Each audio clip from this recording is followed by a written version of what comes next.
बिस्मिल्लाहिर्रहमानिर्रहीम। नाज़रीन अस्सलामु अलैकुम वरहमतुल्लाहि वबरकातुहू। आप देख रहे हैं ज़ैनबिया चैनल और मैं हूं अकील फराबी। नाज़रीन, आप जानते हैं कि हम हालात हाज़िरा पर जहां बहुत सारी गुफ्तगू आपके सामने पेश करने की सही और कोशिश करते हैं, वहीं इस कोविड-19 इस मुहलिक वबा और बीमारी के दौर में भी ज़ैनबिया चैनल की जो मुसलसल काविशें और जो सही आपकी खिदमत में पेश की जाती रही है, आज एक थोड़ा-सा जुदा सा एक प्रोग्राम है जो आपकी खिदमत में पेश करना है।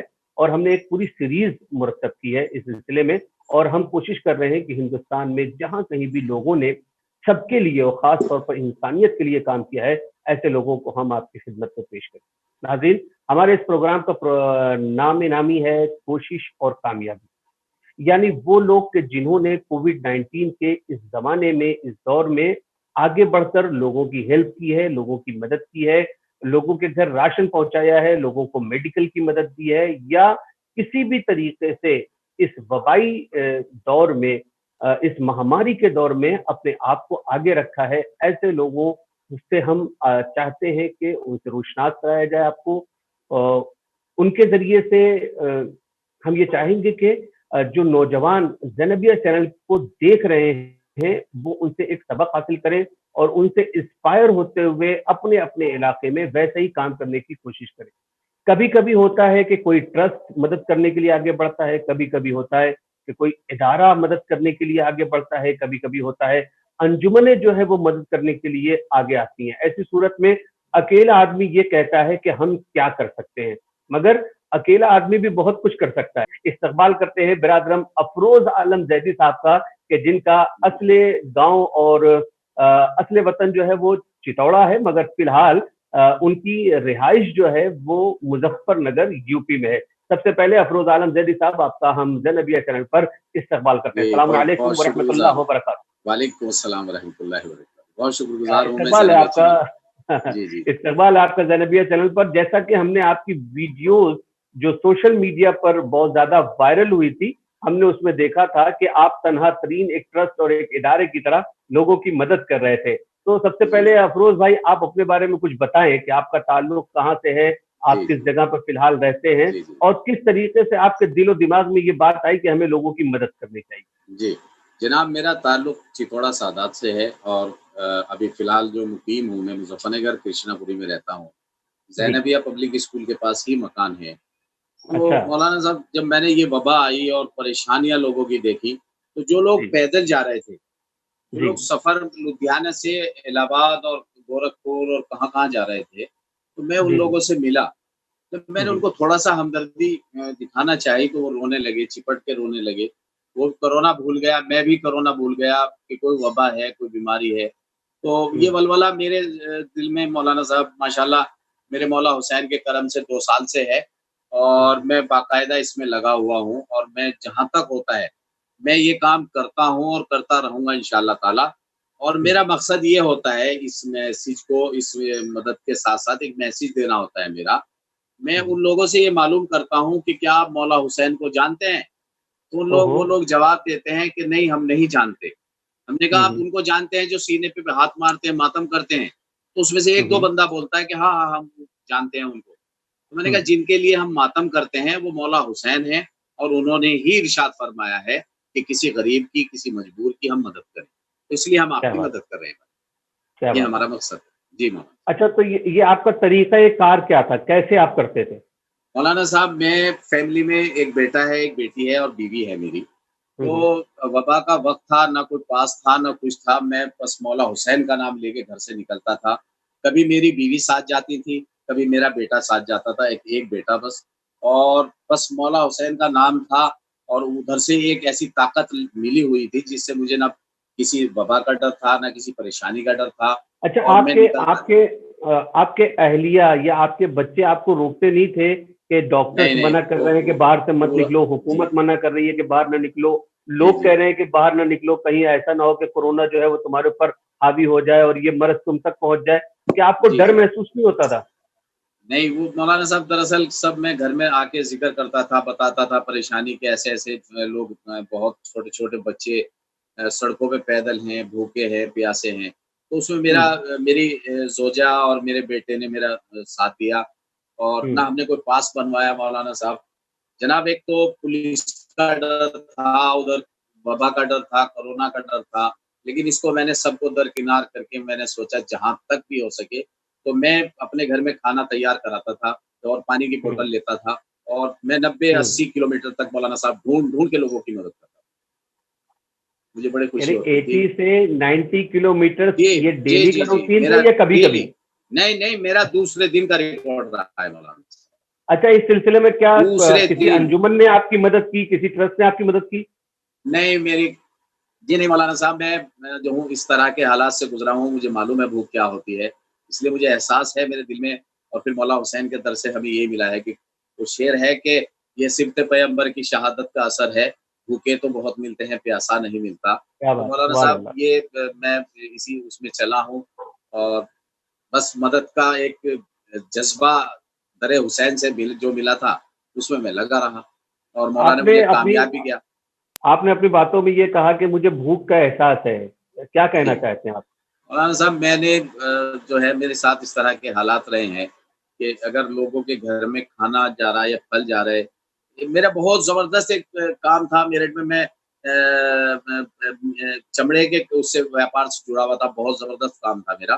तो बीच में नुकसान होने की वज़ह से मेरे हालात कुछ इस तरह हो गए थे कि मैं मज़दूरी करने लगा था। तो तब मुझे हुँ, एहसास होता था जब अपने घर में कोई लोग फल, खाना, बच्चों की और जो चीज़ें मिठाइयाँ वग़ैरह लेके जाते थे, मुझे एहसास होता था।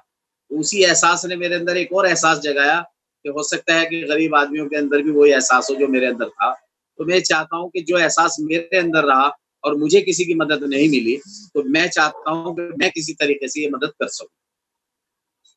नाज़रीन, यकीनन आँखों में आँसू सा आ जाता है और जब इंसान बुलंदी पर होता है और बुलंदी से जब थोड़ा-सा हालात ख़राब होते हैं और अल्लाह खुदा अगर किसी को दौलत दे तो दौलत देने के बाद गुर्बत कभी ना दे। अफ़रोज़ आलम जी, ज़ैदी साहब की ये एक कहानी जो उन्होंने अपनी ज़िंदगी की कुछ जी, सेकंडों में बयान कर दी।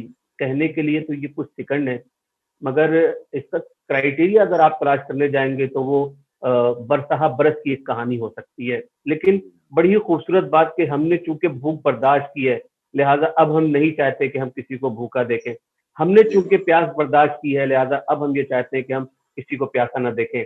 हमने चूँकि अपने बच्चों की ख़्वाहिशात पर जो है वो पर्दे डाले हैं और नहीं पूरी कर पाए, ऐसे हालात थे उस वक़्त। बहरहाल तमाम लोगों के हक़ में ज़ैनबिया चैनल की तरफ से हम दुआ करते हैं कि परवरदिगार मोहम्मद और आले मोहम्मद के वास्ते से जहाँ कहीं भी शियाने हैदर करार हैं, मोहम्मद और आले मोहम्मद के चाहने वाले हैं, परवरदिगार उन सबको आबाद रखे और उन इलाही सबको आमीन, इलाही, तमाम इलाही, वबा से और इस मोहलिक बीमारी से इलाही आमीन, महफूज़ रखे। अफरोज़ आलम इलाही साहब, आमीन। हमने देखा कि जिस जी, वक़्त आप जैसे किसी को पानी तक़सीम कर रहे हैं या आप किसी को खाना दे रहे हैं, तो हमने जी। देखा वीडियोज़ में आपके कि आप उनसे कुछ बातें भी करते हैं।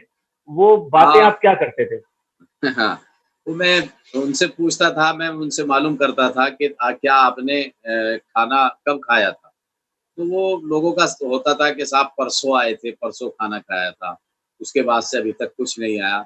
हम आपका इंतज़ार करते हैं, आप आ जाते हो तो खाना मिल जाता है। खाना परवरदिगार देता है, मैं बहुत छोटी चीज़ हूँ, अल्लाह मुझे जी, माफ़ करे, मैं इस जी, काबिल नहीं हूँ कि बस ये तो मौला हुसैन का एक ज़रिया या मौला हुसैन की तरफ से एक मेरे लिए एक मदद जिसके जो मैं ये काम कर सका। लोग यही एहसास करते थे कि हमें खाना नसीब नहीं हुआ, कोई कहता था परसों मिला था, कोई कहता था कल खाना खाया था। ये चीज़ें हाँ। थी मौलाना साहब, मैं बहुत रोया भी हूँ कि मैं बता नहीं सकता। मैं लोगों से मिलके बहुत रोया भी हूँ। पैरों में गिर जब हमने जाते थे थोड़ी लोग। थोड़ी देर के लिए आपकी बातें सुनी है तो हमारी आँखों में आँसू आ गया। जी, तो जी, ज़ाहिर-सी बात है आपने न जाने कितने लोगों की कहानियाँ सुनी होंगी। जी, जी मौलाना साहब। जी, जी। जी, जी। तो 2 चीज़ें जो नाज़रीन आपकी खिदमत में हमने पहुँचाई, एक तो ये कि जब ये किसी से मिलते थे तो ये पूछते थे कि मतलब आप कौन हैं? कहाँ से आए हैं? आपने कब से खाना नहीं खाया या कब से जो है आप प्यासे हैं? इस तरीके की बात और साथ ही साथ म इन्होंने एक बात ये भी कही कि हम उनसे अपने बारे में पूछते थे कि क्या आप इमाम हुसैन अलैहिस्सलाम को जानते हैं? क्या आप मातम करने वालों को जानते हैं? और जब उनमें से कोई कहता था कि हाँ, हम उनको जानते हैं, तो ये आगे बढ़कर कहते थे, हम उन्हीं के चाहने वाले हैं और उन्हीं के बेशक, कहने पर तो उन्होंने कहा है, यानी फर्जंद रसूल, इब्न बतूल, हज़रत इमाम हुसैन अलैहिस्सलातु वस्सलाम का इरशाद गिरामी है कि जब भी तुम कभी ठंडा पानी पीना तो हमारी प्यास को याद करना, और जब भी तुम किसी परदेसी और मुसाफिर को देखना तो हुसैन गरीब पर जो है वो आंसू बहाना और उसकी मदद करना, और उसके लिए जो मुमकिन हो कर सकना। तो मकसद करबला और करबला से इंस्पायर होकर आज अल्हम्दुलिल्लाह मकतब तशय्युअ का एक अकेला आदमी जो ना ट्रस्ट में है, जो ना इदारे में है, जो ना खुद अंजुमन है, मगर उसके बावजूद भी वो अकेला आदमी आगे बढ़ता है। हम आपको वीडियोस भी दिखाएंगे, हम आपको सोशल मीडिया पर जो अपलोड हुई है चीजें अफरोज आलम जैदी साहब की तरफ से, हम उसको भी ज़ैनबिया चैनल के जरिए से हम आपकी खिदमत में पेश करेंगे। मगर सिर्फ कहना इतना चाहता हूं कि आप अकेले तनहा भी अगर हैं और मकसद करबला को अगर पहुंचाना चाहते हैं तो अफरोज आलम जैदी साहब मिसाल हैं आज के यूथ के लिए, नौजवानों के लिए और उन लोगों के लिए कि जो लोगों की मदद के लिए आगे आना चाहते हैं और कुछ ना कुछ करना चाहते हैं। अफरोज आलम साहब और कुछ बताएं कोविड-19 के उस दौर में, और भी कुछ आपके तजुर्बात अगर हैं तो आप ज़ैनबिया चैनल के साथ शेयर करें। हाँ, मैं चला जा रहा था, मेरे यहाँ से जो पुरकासी का इलाका है वो 25 किलोमीटर दूर है। तो मैं पहले जानसठ गया तो मुझे कोई नहीं मिला, फिर मैं पुरकासी पहुँचा। तो वहाँ पे 14, 15 या 16 साल के 4-5 बच्चे पैदल जा रहे थे जिनके पैरों से खून जा रहा था मौलाना साहब। तो अब 2-3 बंदे थे, मैंने उनसे बात की। अब मैं बंद जूते पहन रहा था, मैंने खैर वो जूते दिए, वो नहीं ले रहे थे। मैंने, नहीं भाई ये ले लो, तुम कपड़ा बाँध के जूते पहन लो। तो मैंने उनसे पूछा कि आप लोग कहाँ से आ रहे हो? तो उन्होंने बताया हम अम्बाले से आ रहे हैं और हमको इलाहाबाद जाना है। भाई बहुत दूर पड़ता है मौलाना साहब इलाहाबाद। तो मैंने उनसे कहा भाई खाना या कोई मदद चाहिए? तो बस उन्होंने ये नहीं कहा कि कोई मदद चाहिए, वो मुझसे लिपट के रोने लगे मौलाना, तो लिपट के रोने लगे। जी। उन्होंने कहा अंकल हमें वहाँ हमारे घर पहुँचवा दो, अंकल हम भूखे हैं, हमें खाना खिलाओ। बड़ा एहसास होता था और दिल बहुत खुशी होता था इस बात से कि मैं किसी की मदद कर सका। जिस लायक भी था मौलाना साहब, मेरे उनको जिस लायक भी था खाने से भी, और जो थोड़े बहुत पैसे से भी, मैं जिस लायक भी था मैं उनकी मदद करता रहा और कंटिन्यू मैं दूसरे दिन निकलता था, पूरी रात जागता था, 4 बजे से खाना बनवाता था, 9-10 बज जाते थे, फिर मैं लेके निकलता था। या तो मेरी बीवी अच्छा मेरे साथ में होती थी या मेरा अच्छा बेटा मेरे साथ। अच्छा ऐसा नहीं हुआ कि कुछ लोगों ने आपसे कहा हो कि मत निकलो, क्यों निकल रहे हो? निकलने के लिए जब मुझे पुलिस ने देखा कि मैं डेली निकलता हूँ, मेरे साथ में क्रेट होती है, क्रेट के अंदर खाना भरा होता है, मेरे एक बैग था जो मैं आगे रखता था, बाइक पे बहुत बड़ा बैग था, जिसमें पानी की बोतल होती थी। तो पुलिस ने मुझे एक बार रोका, रोकने के बाद कहा आप रोज़ जाते हो, आपको पता नहीं है क्यों? चूँकि शुरू-शुरू में मौलाना साहब बड़ी दहशत थी इस कोरोना की, बहुत जी। ज़्यादा दहशत थी, हालाँकि अब ज़्यादा है लेकिन दहशत कम है, तो उस अच्छा वक़्त वो बहुत दहशत थी। ये भी था कि तो पुलिस वाले डंडे मारते थे, तो क्या आपको डंडे से डर नहीं लगता था? मैं समझ गया कि मेरे पास पास भी नहीं है, कोई मसला भी नहीं है, लेकिन मैंने कहा मौला मददगार है, मैं तो अच्छाई के लिए निकला हूँ। नहीं, नहीं, वो फिर दवाइयाँ भी रखता था मैं। पुलिस वाले डंडे मारते थे, आपको डंडे से डर नहीं लगता? नहीं, मैं पहुँचा, पुलिस ने मुझे बुलाया, वहाँ के इंस्पेक्टर थे जो मंडी थाना पड़ता है, उन्होंने मुझे कहा हम आपको सैल्यूट करते हैं, हम आपको हाँ। रोज़ देखते हैं, आप मदद कीजिएगा और अगर कहीं कोई प्रॉब्लम हो ज़िले में, तो हमारी बात कराइएगा। तो इस तरह से मदद, ये सब खुदा की तरफ से मदद मिलती चली गई। मौलाना साहब मैंने कोई पास नहीं बनवाया, जबकि हमारे शहर में उस वक़्त पे पत्रकार जो होते हैं, उन तक की एक छानबीन की जा रही थी कि भई ये पत्रकार हैं भी या नहीं है, और लोगों को जेल भी भेजा जा रहा था और किस कदर पिटाई की जा रही थी। मगर ये मेरे मौला हुसैन का करम रहा, मुझे किसी ने तू नहीं कहा, बल्कि और मुझे जो इंस्पेक्टर मंडी थे उन्होंने कहा कि मैं आपको सैल्यूट करता हूँ। क्या बात है! अगर आप खुलूस नीयत के साथ और साफ दिल के साथ और साफ नीयत के साथ जब आप इमाम हुसैन अलैहिस्सलाम के मकसद को लेकर लोगों के लिए निकलते हैं, तो फिर आपको किसी चीज़ का खौफ नहीं होना चाहिए, और उसकी नज़ीर और उसकी मिसाल आपके सामने है। नाज़रीन, बहुत ज़्यादा कुछ कहने की ज़रूरत नहीं है, बहुत ज़्यादा कुछ बताने की ज़रूरत नहीं है।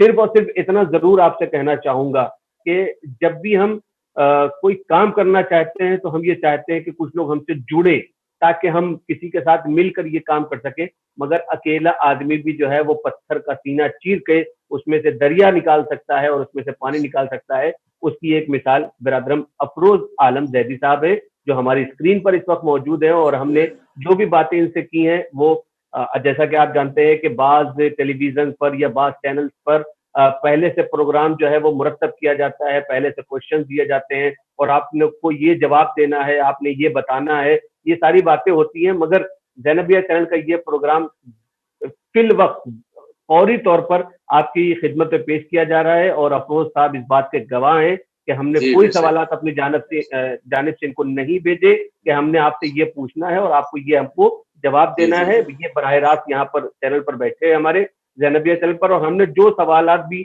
इनसे करने थे। अच्छा, हुकूमत और प्रशासन ने, जैसा कि आप बता रहे हैं कि कुछ इंस्पेक्टर वगैरह ने आपको सैल्यूट किया और आपको तो और इसके अलावा हुकूमत की तरफ से कुछ आपको मदद मिली या नहीं प्रशासन की और तरफ से लोगों ने आपको कुछ कोई कोई कोई मदद नहीं मिली, किसी ने कोई मदद नहीं की। लेकिन मुझे इस बात की खुशी है कि इस वीडियो को देखने के बाद में सेथल साइड के कुछ हज़रात थे, कुछ लड़के थे मुंबई में, उन्होंने बाकायदा मेरा नाम लिया और वो मुंबई में उन्होंने मदद की राहगीरों की, आते-जाते राहगीरों की। तो मेरे लिए बड़ी बहुत खुशी की बात है और मैं ज़ैनबिया चैनल का तहे दिल से शुक्रिया अदा करता हूँ। इन्होंने मेरा आपने मेरा हौसला बढ़ाया है और इंशाअल्लाह ताला जब तक की ज़िंदगी है, मैं इस तरह से ही मौला हुसैन के नाम पे लोगों की मदद खुदा आपको करता जिंदगी रहूँगा दे, इंशाअल्लाह। खुदा आपको जिंदगी दे, आपको हयात दे, इलाही आपका आमीन, साया इलाही आमीन, आपके बच्चों पर रखे और इलाही आपकी अहलिया का सुहाग जो है वो सलामत रहे। इलाही हमारी तरफ आमीन, से बहुत ढेर सारी दुआएं आपके खानवादे के लिए हैं, आपकी फैमिली के लिए है। इलाही हमारा आमीन। बहुत सारा प्यार और सलाम आपकी फैमिली के लिए है। जी, और जी, जी। ज़ैनबिया चैनल भी आप जैसे मर्द मुजाहिद को सैल्यूट करता है, सलाम करता है कि आप तनहा तरीन लश्कर बनकर रोड पर निकले, बाहर निकले और कोविड-19 के इस दौर में भी लोगों की मदद की। हम उन लोगों से कि जो इस वक्त ज़ैनबिया चैनल के जरिए से हमको देख रहे हैं, हम उनसे भी जी, गुजारिश करते हैं कि आप अपने इलाके में अपने तरीके से जो मदद करें। मदद कर सकते हैं, लोगों की मदद ज़रूर कीजिए।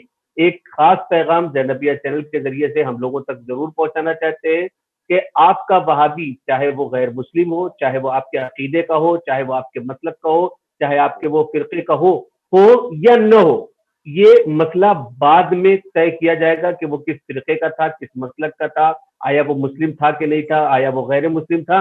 मगर उससे पहले ये सवाल किया जाएगा कि वो इंसान था या नहीं था। अगर आपने उसकी बना में इंसान मदद नहीं की है और वो भूखा मर गया है, तो आप अपने आप को मुसलमान नहीं कह सकते। ये अहादीस से बेशक, वाज़ेह है, ये बेशक। कुरान मजीद की आयत और तफसीरों से बिल्कुल वाज़ेह है कि अगर कोई शख्स आपकी वजह से भूखा इस दुनिया से रुखसत होता है या मर जाता है, तो फिर आप दायरे इस्लाम में नहीं रह जाते।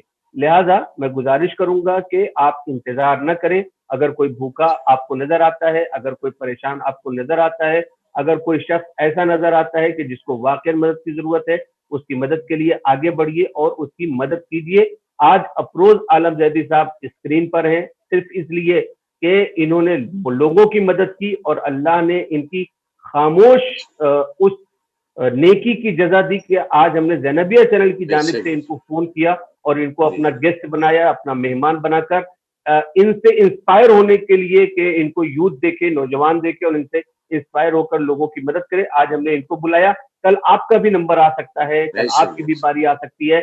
आप भी लोगों की इसी तरीके से मदद करें, आप भी लोगों को इसी तरीके से देखें, उनका ख्याल करें, तो कल हो सकता है ज़ैनबिया चैनल की टीम आपको भी कॉल करे और आपसे इंटरव्यू ले और आपकी बातों को लोगों के सामने, मोमिन के सामने, दुनिया के सामने रखने की कोशिश की जाए। क्या क्या मैसेज देंगे आखिरी बात में अफरोज आलम साहब? जनाब मैं कहना चाहूँगा कि मौला हुसैन के नाम पे एक दफ़ा मदद करके देखो मजबूर जो मर्द हैं, औरत हैं, बच्चे हैं, उनकी एक बार मदद करके देखो, कितना मिलेगा, कहाँ से मिलेगा, ये इसका अंदाज़ा आप नहीं लगा सकते मौलाना साहब। क्या बात, क्या बात! बहुत कुछ कितना मिलेगा, मिलेगा और कहाँ से मिलेगा इसका अंदाजा नहीं लगा सकते। नहीं लगा हम सकते। निहायत शुक्रगुजार हैं अफरोज आलम साहब कि आपने अपना अरे बड़ा सर, कीमती वक्त निकाला और ज़ैनबिया चैनल से अपनी शुक्रिया तमाम बातों मेहरबान। को अपनी तमाम बातों को शेयर किया। और हम उन लोगों के भी शुक्रगुजार हैं कि जो इस वक्त ज़ैनबिया चैनल देख रहे हैं, और हम सबके हक में हम दुआ करते हैं और खासतौर पर अफरोज साहब के हक में दुआ है कि परवरदिगार इनको तमाम बला और आफात से महफूज रखे, इनकी फैमिली को परवरदिगार तमाम आफात और इलाही आमीन, बलियात से महफूज रखे। इलाही आमीन। ज़ैनबिया चैनल ने भी कोविड-19 के इस दौर में अपनी नशरियात का सिलसिला मुसलसल जारी रखा है। हमारे यहाँ जितने लोग भी काम करने वाले हैं, इंक्लूडिंग मी, उसमें मैं भी शामिल हूँ, और जितने लोग भी हैं, सब किसी न किसी एतबार से लाइव की सूरत में या ऑफिस के एतबार से लोग पहुंचते रहे और नशरियात का सिलसिला 24 आवर्स मुसलसल रहा। और इस सिलसिले में हमको बहुत ज्यादा ताउन और हमारी बहुत ज्यादा कुमत और मदद की ज़ैनबिया चैनल के रूहे रवां बिरादर जावेद रिजवी साहब ने, और हम दुआ करते हैं जनाब डॉक्टर अख्तर हसन रिजवी साहब ने कि जिन्होंने अपने तरीके से जहां लोगों की मदद की, साथ ही साथ ज़ैनबिया चैनल जैसा एक बड़ा प्लेटफॉर्म तैयार किया जहां से कौम की बातें कौम वालों तक और दीगर तमाम लोगों तक पहुंच रही हैं। हम निहायत शुक्रगुजार हैं जनाब अफरोज आलम जैदी साहब के कि उन्होंने बड़ा कीमती वक्त निकाला और ज़ैनबिया चैनल को ये वक्त दिया, और हो सकता है कि आपकी ये कहानी सुनकर, आपकी ये बातें सुनकर हमारा कोई भी नौजवान अपने आप को आमादा करे और वो लोगों की मदद करे, और ज़ैनबिया चैनल का यही मकसद है। देखते रहें ज़ैनबिया चैनल। मैं यकीन तुराबी अपनी पूरी टीम के साथ आपसे इजाजत चाहता हूँ। अस्सलाम वालेकुम व रहमतुल्लाह व बरकातहू।